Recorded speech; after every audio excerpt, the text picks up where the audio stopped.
Hola quechua hablantes y futuros quechua hablantes. Miras todas las noches al cielo y ves a las estrellas y no puedes decir en quechua, pues hoy aprenderás a decir y a escribir.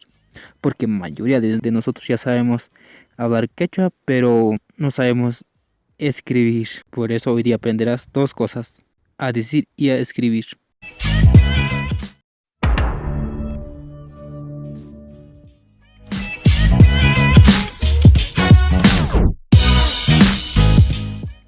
Estrella en quechua quiere decir chasca.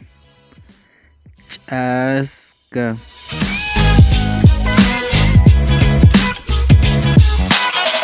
Chasca cuna. Ashka.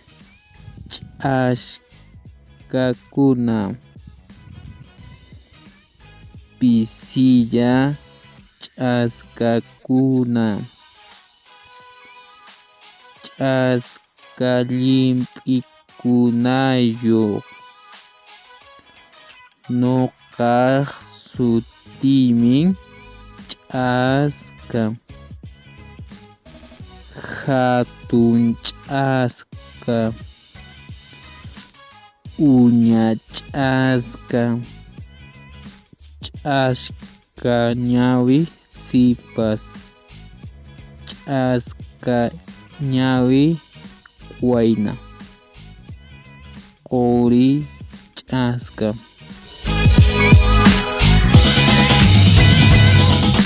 Si quieres aprender más en el idioma quechua, te recomiendo que te suscribas y actives la campanita de notificaciones para que te lleguen mis videos futuros y aprenderás más.